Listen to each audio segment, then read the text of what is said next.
बिस्मिल्लाहिर्रहमानिर्रहीम अस्सलाम वालेकुम दोस्तों, खैर है ठीक हो। थोड़ा अपने मेरा मंजर बाटा थोड़े सामने हाजिर हाँ। ये चक्कर लाया ना सिंध का यानी टंडवाला यार तो असी वापस गए इस्लामाबाद तो वापसी से जो माल लोड करके आना कि लोड की किदू का माल लोड किया। मेरा जो छोटा चैनल है मंजर बाटा के नाँ तो आई डी है, मेरे अपने नाँ तो आई डी है। उस छोटे चैनल तो मैं वीडियो अपलोड कर छोड़ी है, वो तुसी उस चैनल ते जाके लाजमी वेख। उसका लिंक थले मैं डिस्क्रिप्शन दे देना। दूई गल तुहाडे नाल ये करनी है भी यार, वो पिछली जी वीडियो असी मोटरवे ते ना एक छोटे जे सर्विस एरिए दे विच बह के सुबह सवेरे अस नाश्ता किया, अंब दे नाल असी रोटी भी खांदे असे ते उस लिए साढ़े कोल मिसटेक हुई, गलती हुई, उस वास्ते मैं थोड़े कोल माजरत करनी सारे दोस्तों कोलों। इतने ही मेरे वेखण वाले मेरे मुहब्बत करने वाले सारे मैंने कमेंट करके आख्या उन्हें आख्या भी यार तू अच्छा काम नहीं किया यार, वो थोड़ी गल ठीक है, लेकिन उस इंज होया तुसां मैनू ना वेख्यो असीं भी छिलके रोड ते सटेंदे आ।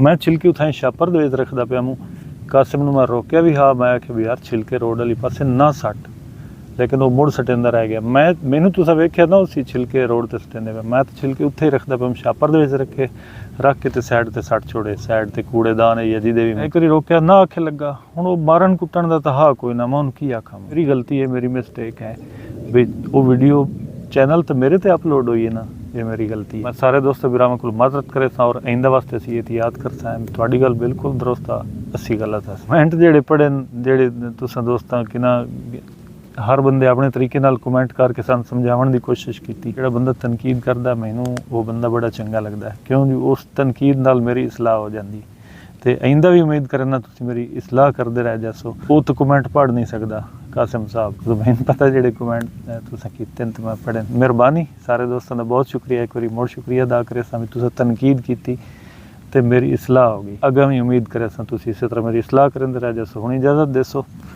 अल्लाह हाफिज़।